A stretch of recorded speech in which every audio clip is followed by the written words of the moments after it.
ಹೇಳ್ತಾರಲ್ವಾ, ಕೆಲವೊಂದ್ಸಲ ಹೋಗೋ ಪ್ಲೇಸ್ಗಿಂತ ಹೋಗ್ತಿರೋ ದಾರಿನೇ ಇಷ್ಟ ಆಗುತ್ತೆ. ಈ ಬಾರಿ ನಾನು ಹೋಗಿದ್ದು ಒಂದು ಕಡೆ ಬೆಟ್ಟ, ಒಂದು ಕಡೆ ಹಳ್ಳಿ, ಒಂದು ಕಡೆ ಕಾಡು, ಮಧ್ಯದಲ್ಲಿ ಕೆರೆ. ಇಂತಹ ಒಂದು ಸುಂದರವಾದ ಜಾಗದಲ್ಲಿ ಓವರ್ ನೈಟ್ ಕ್ಯಾಂಪಿಂಗ್ ಮಾಡಿದ್ವಿ.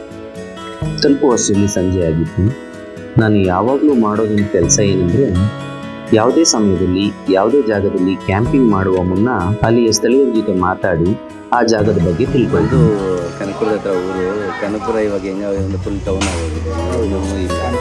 ನೋಡೋದು ಎಲ್ಲ ನಾ ಚಿಕ್ಕ ವಯಸ್ಸಿರೋದು ನೋಡಿದ್ದೀನಿ. ಅದಿದು 1 ಇಂಚ್ ಹಿಂಗಿಟ್ಟು 1 ಇಂಚ್ ಹಿಂಗಿಟ್ಟು ಇದು ಮಾಡ್ತಾರೆ. ಅದು ಆಮೇಲೆ ಮಾಮೂಲಿ ದಂಚೆಲ್ಲ ಅದೆಲ್ಲ ನೋಡಿದ್ದೀವಿ.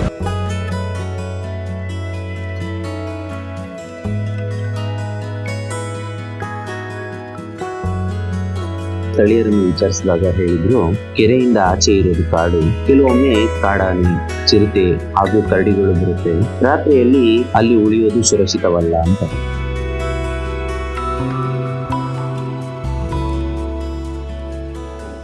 ಅದೇ ಹೇಳ್ತಾರಲ್ಲ, ಒಂಥರ ಹಳ್ಳಿ ಜನ ಒಳ್ಳೆ ಜನ ಅಂತ ಅಂದ್ಬಿಟ್ಟು ಅವ್ರ ಇನ್ನೋಸೆನ್ಸ್, ಮುಗ್ಧತೆಗೆ ಅವ್ರೊಂದು ಹೆಲ್ಪಿಂಗ್ ನೇಚರ್ಗೆ ಮೆಚ್ಚಬೇಕು.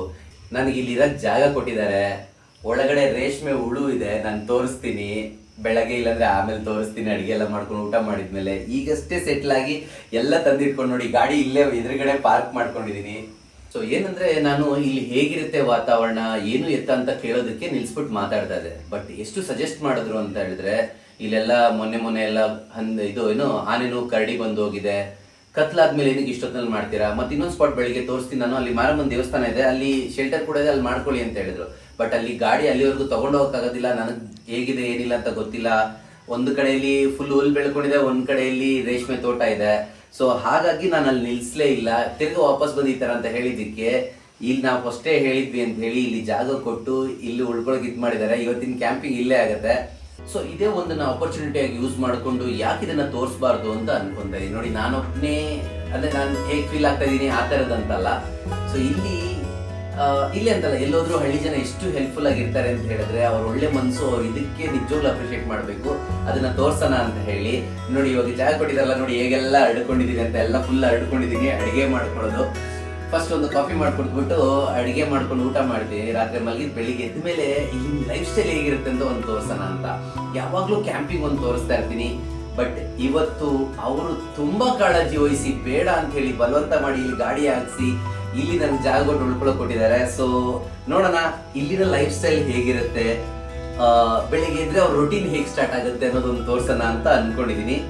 ಸೊ ಇವಾಗ ಕಾಫಿ ಕುಡ್ದಾದ್ಮೇಲೆ ಅಡಿಗೆ ಮಾಡ್ಕೊಂಡು ಊಟ ಮಾಡ್ತೀನಿ. ಬೆಳಿಗ್ಗೆ ನಿಮ್ಗೆ ಇಲ್ಲಿನ ಲೈಫ್ ಸ್ಟೈಲ್ ತೋರ್ಸೋಣ. ಮತ್ತೆ ನಾನು ಇವತ್ತು ಇಲ್ಲಿ ಕ್ಯಾಂಪಿಂಗ್ ಮಾಡಕ್ ಬಂದಿದೆ, ಅಲ್ಲಿ ನೀವು ಡೇ ಕ್ಯಾಂಪಿಂಗ್ ಮಾಡ್ಕೊಳ್ಳೋದು ತುಂಬಾ ಸೂಟಬಲ್ ಆಗಿದೆ. ಅದು ಹೇಗಿರುತ್ತೆ ಅಲ್ಲೆಲ್ಲ ಸರೌಂಡಿಂಗ್ಸ್ ಅಂತ ಹೇಳಿ ತೋರ್ಸೋಣ. ಬನ್ನಿ, ಆಮೇಲೆ ಸಿಗೋಣ.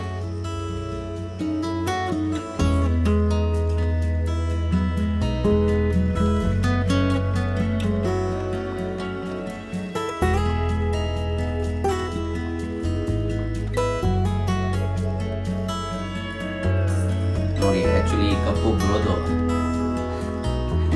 ಕ್ಯಾಂಪಿಂಗ್ ಕಪ್ ಇಟ್ಕೊಂಡವ್ರೆ, ನಾವು ನಮ್ದು ಮಾಮೂಲಿ ಕಪ್ ಇಟ್ಕೊಂಡು. ಬನ್ನಿ ಬ್ರೋ, ನೀವು ಕುಡ್ಕೊಳ್ಳಿ. ಆಜ್ ವಿಲೇಜ್ ಕ್ಯಾಂಪಿಂಗ್ ಲೋಕಲ್. ಹೀಗೆ ನನ್ನ ಕ್ಯಾಂಪಿಂಗ್ ಪ್ಲಾನ್ ಸ್ವಲ್ಪ ಬದಲಾಯಿತು. ಊಟ ಮುಗಿಸಿ ಇಲ್ಲಿನ ದಿನನಿತ್ಯ ಕೆಲಸದ ಒಂದು ಭಾಗವನ್ನು ನೋಡಿ ಮಲಗಿದೆ.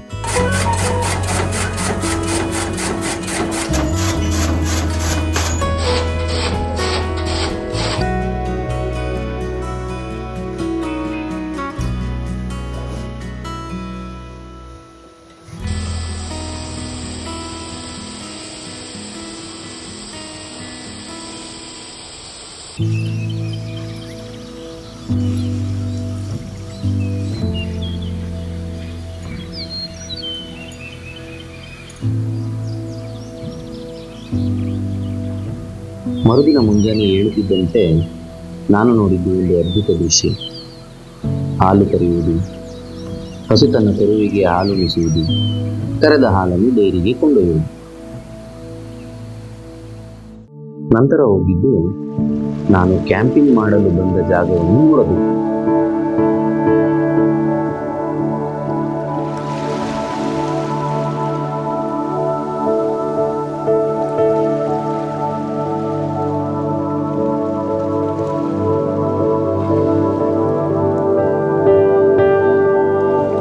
ಸುಂದರವಾದ ಕೆರೆ, ಒಂದು ಕಡೆ ಇದ್ದದ್ದು ಕಾಡು, ಇನ್ನೊಂದು ಕಡೆ ಬೆಟ್ಟ.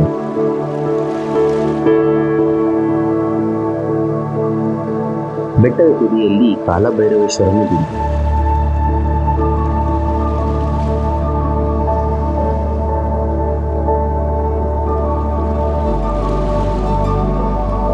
ಬೆಟ್ಟ ಹತ್ತಲು ಮೆಟ್ಟಲುಗಳಿದ್ದು ಬೆಟ್ಟದ ತುದಿಯಿಂದ ಕಾಣುವ ದೃಶ್ಯಗಳು ಮನಮೋಹಕ ಹಾಗೂ ವಿಸ್ಮಯವಾಗಿವೆ.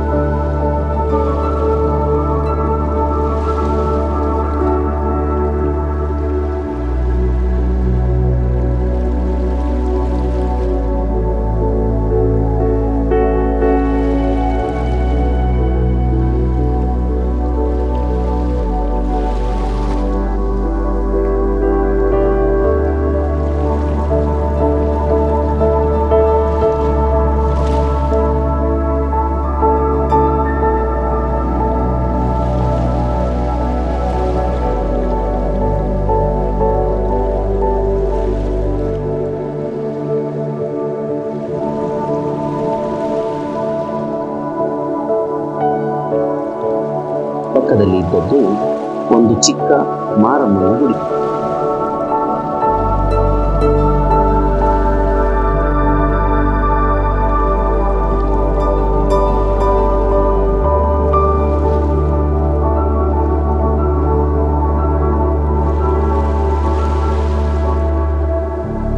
ಸುತ್ತಲೂ ಹಸಿರು, ಶಾಂತವಾದ ವಾತಾವರಣ.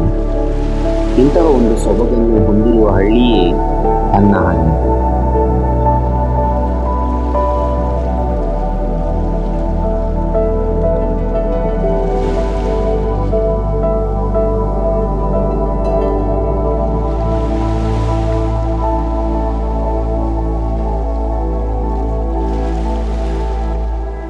ಚಿಕ್ಕದಾದರೂ ತುಂಬ ಸುಂದರವಾದ ಹಳ್ಳಿ.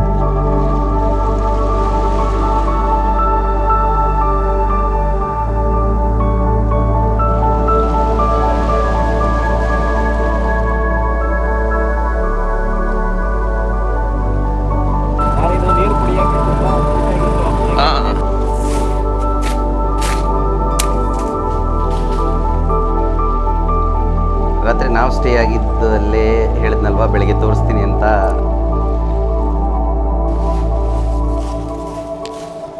ರೇಷ್ಮೆ ಹುಳದ್ದು ಗೂಡು ನೋಡಿ ಈ ಥರ ಇದೆ.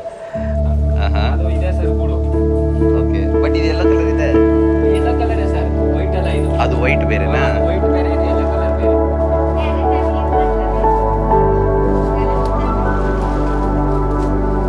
ಅಂದರೆ ಅದು ಫುಲ್ ಎಲ್ಲ ದಾರ ಸರಿಸ್ಬಿಟ್ಟು ಸೈಡಿಗೆ ಅದಾಗದೆ ಆಚೆ ಬರುತ್ತೆ.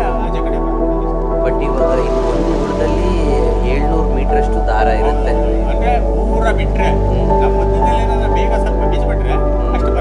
ಬರಲ್ಲ, ಬಟ್ ಅದರಲ್ಲಿ ಕೆಪಾಸಿಟಿ ಇರುತ್ತೆ ಅಷ್ಟು. ನಾವು ಬೆಳೆಯೋದ್ರ ಮೇಲೆ ಸಹ ನಾವು ಹಿಂಗೆ ಪೋಷಣೆ ಮಾಡ್ತೀವಿ, ಹಂಗೆ ಸ್ಟ್ರೆಂತಿನ ಮೇಲೆ 700 ಮೀಟರ್ ಫೈನಲ್. ನೋಡಿ, ಬರೀ ಹಳ್ಳಿ ಅಂತೀವಿ, ನೇಚರ್ ನೋಡ್ತೀವಿ, ಈ ಥರ ಸಿರಿಕಲ್ಚರ್ ಆಗಿರ್ಬೋದು, ಇಲ್ಲ ಅಂತಂದರೆ ನಾವು ಏನಂತ ಹೇಳೋದು ಬರೀ ವ್ಯವಸಾಯ ಅಂತ ನೋಡ್ತೀವಿ. ಬಟ್ ನೋಡಿ, ಈ ಥರ ಸ್ವಾರಸ್ಯ ಕೂಡ ಸಿಗುತ್ತೆ. ನನಗೆ ಶಾಕಿಂಗ್ ನ್ಯೂಸು, ಇವಾಗ ಸರ್ ಎಲ್ಲ ಎಕ್ಸ್ಪ್ಲೈನ್ ಮಾಡ್ತಾಯಿದ್ರು. ಇಲ್ಲಿ ಈ ಅಮ್ಮವ್ರದ್ದು ಇರೋದು ಸ್ಪೆಷಾಲಿಟಿ. ನನ್ನ ಗೆಸ್ ಮಾಡೋಕ್ಕೆ ಹೇಳಿದ್ರು ಏಜು, ನಾನು 85 ಅಂತ ಹೇಳಿದೆ. ಸರ್ ಹೇಳಿ ಇವಾಗ ನೀವು. ಇವಾಗ ಅಜ್ಜಿಗೆ ಸರ್ ಮೊಮ್ಮಗಳನ್ನ ಕೊಟ್ಟಿದ್ದೀವಿ. ಮೊಮ್ಮಗಳಿಗೆ ಮೊಮ್ಮಗಳಿಗೆ ಮದುವೆ ಆಗದೆ, ತಿರ್ಗಾ ಮೊಮ್ಮಕ್ಕಳು ಮಕ್ಕಳು ಹುಟ್ಟಿದ್ದಾರೆ ಸರ್. 5 ತಲೆ ಈಗ 5 ತಲೆ ಆಗಿ ಇದ್ದಾರೆ ಸರ್. ಗೆಸ್ ಮಾಡಿ ಅಜ್ಜಿಗೆ ಎಷ್ಟಿರ್ಬೋದು ಏಜು ಅಂತ ಹೇಳಿ ಸರ್. ಎಷ್ಟು ಏಜ್ ಸರ್? 5 ತಲೆ ಆಗಿದೆ, 100 ಮೇಲೆ ದಾಟಿದೆ ಸರ್. 100 ಮೇಲೆ ನೋಡಿ, ಮೇಲೆ ದಾಟ್ಬಿಟ್ಟಿದ್ದಾರೆ. 100+ ಇಯರ್ಸ್ ಕುತ್ಕೊಂಡು ಕೆಲಸ ಮಾಡ್ತಾರೆ. ನಾನು ಗೆಸ್ ಮಾಡಿದಾಗ ನಾನೇನು ಅನ್ಕೊಂಡೆ ಅಂದರೆ ಆಮೇಲೆ ಇವ್ರು ದೊಡ್ಡ ಮಗಳಿದ್ದಾರೆ ಸರ್, ಇಲ್ಲೇ ಪಕ್ಕದಲ್ಲಿದ್ದಾರೆ. ಬೇಕಾದ್ರೆ ಹೋಗಿ ಅವ್ನು ಕರ್ಕೊಂಡು ನಮ್ಗೆ ದೊಡ್ಡ ಮಗಳು ಅವ್ರೆ, ಅವ್ರಿಗೆ 80 ವರ್ಷ ಆಗಿರ್ಬೇಕು. ಅವ್ರ ಫುಲ್ ಇವ್ರಿಗಿಂತ ಡೌನ್ ಆಗಿ ಹೋಗಿದ್ದಾರೆ ಜಾಸ್ತಿ. 9 ಮಕ್ಕಳು 10 ಜನ ಮಕ್ಕಳು. ನೋಡಿ, ಇನ್ನೂ ತಮಾಷೆ ವಿಷಯ ಅಂದರೆ, ಇನ್ನೂ ಆ್ಯಕ್ಚುಲಿ ಸೀರಿಯಸ್ ಆಗಿ ಹೇಳ್ಬೇಕಂದ್ರೆ ಸರ್ಪ್ರೈಸಿಂಗ್ ಅಂದರೆ, ನಾನು ಅಂದ್ಕೊಂಡೆ ಅಜ್ಜಿ ಅವ್ರ ಮಗಳು ಅವ್ರಿಗೆ ಮಗಳಿರ್ಬೇಕು ಅಂತ ನಾನು ಅಂದ್ಕೊಂಡೆ. ಆ್ಯಕ್ಚುಲಿ ಬಂದು ಅಜ್ಜಿ ಇವ್ರು ಬಂದು ಅಜ್ಜಿನೇ, ಇವರು ಮೊಮ್ಮಗಳು. ನಾನು ಎಲ್ಲ 9 ಜನಕ್ಕೆ ನಾನೇ ಸರ್ ಲಾಸ್ಟು. ನನಗೆ ಇವಾಗ ಎಷ್ಟು ಗೊತ್ತಾ ಏಜು ಸರ್? ನನಗೆ ಇವಾಗ ಆಗಲೇ 58 59 ವರ್ಷ ಆಗಿದೆ ನನಗಾಗಲೇ. ಓ ನನಗೇನೆ ಅಂದ್ರೆ ಎಲ್ಲರಿಗಿಂತ Super, ಲಾಸ್ಟ್ sir. ನಾನು ಒಬ್ಬನೇ ಸರ್. ಓಕೆ. ಅಂದ್ರೆ ಕುಟುಂಬ ದೊಡ್ಡದಿದೆ ಬಿಡಿ. ಅಜ್ಜಿಗೆ ಎಲ್ಲ ಸೇರೋರು 100 ಜನ, ಮೊಮ್ಮಕ್ಕಳು ಮೊಮ್ಮಕ್ಕಳೆಲ್ಲ 100-150 ಜನ ಬರ್ತಾರೆ. ಹಾ ಅವರೆಲ್ಲ ಹುಟ್ಬಿಟ್ಟು ಅವಾಗಲೇ ಹುಟ್ಟಿದೆ. ಆಮೇಲೆ ಇಟ್ಬೇಡ ಸರ್ ಇವರು ಆ, ಇಲ್ಲಿ ಇಟ್ಬೇಡ. ಅಷ್ಟೊಂದು ಗೊತ್ತಿಲ್ಲ, ಬಟ್ ಅದೇ ಅದೃಷ್ಟದ ವಿಷಯ ಅಮ್ಮ. ನೋಡಿ ನಮಗೆಲ್ಲ ಅಲ್ಲಿ ಬಿದ್ದರೆ ನಾವು ಹೇಳಲ್ಲ, ನಿಮ್ಗೆ ಅಲ್ಲಿ ಬಿದ್ದು ಹುಟ್ಟಿದೆಯಲ್ಲ.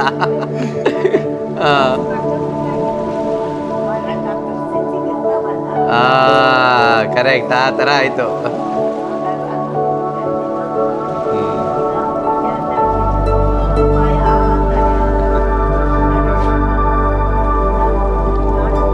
ಆಮೇಲೆ ಒಂದು ಶುಗರ್ ಇಲ್ಲ, BP ಇಲ್ಲ ಸರ್. ಓ ಡಾಕ್ಟ್ರ್ ಆಶ್ಚರ್ಯ ಪಡ್ತಾರೆ. ನೋಡಿ, ಅದು ಆಮೇಲೆ ಅದೃಷ್ಟ.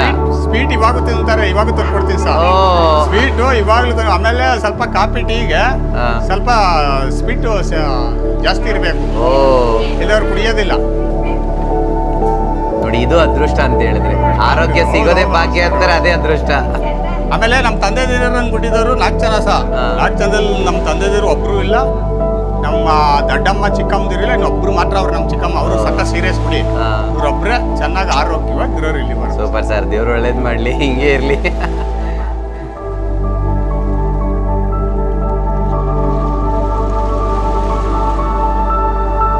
ಇಲ್ಲಿಯ ವಾತಾವರಣ, ಇಂಚಿನ ಮನೆಗಳು, ದನ ಕರು, ಕುರಿ ಕೋಳಿ, ಆತ್ಮೀಯವಾಗಿ ನೋಡುವ ಜನರು, ಇದೆಲ್ಲವೂ ನನಗೆ ಬಾಲ್ಯದಲ್ಲಿ ನಾನು ಹಳ್ಳಿಯಲ್ಲಿ ಕಳೆದ ಕ್ಷಣಗಳನ್ನು ನೆನಪು ಮಾಡಿದೆ.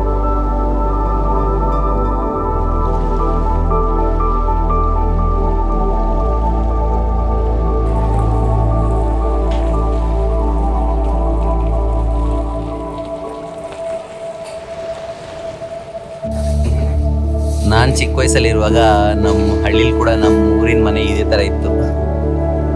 ಒಳಗಡೆ ಅಟ್ಟ, ಅದು ಮೇಲ್ಗಡೆ ಅಷ್ಟು ದೊಡ್ಡ ಮನೆ ಇದ್ರೆ ನಮ್ದು ಅಟ್ಟ ಇತ್ತು, ಇಲ್ಲಿ ಒಳಗಡೆ ಇದ್ದಿಲ್ಲ ಅಂತ ಗೊತ್ತಿಲ್ಲ.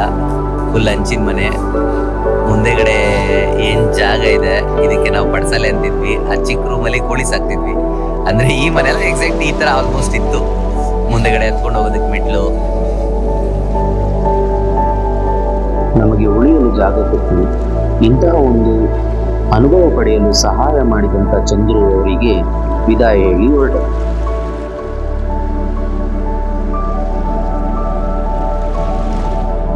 ಕೆಲವೊಮ್ಮೆ ಪ್ಲಾನ್ ಪ್ರಕಾರ ನಡೆಯುವುದಿಲ್ಲ ಅಂತಂದ್ರೆ ಅದು ಕೆಟ್ಟದ್ದು ಅಂತಲ್ಲ, ಅದು ನಿಮಗೆ ಮರೆಯಲಾಗದ ಅದ್ಭುತವಾದ ಅನುಭವಗಳನ್ನು ಕೊಡುತ್ತದೆ.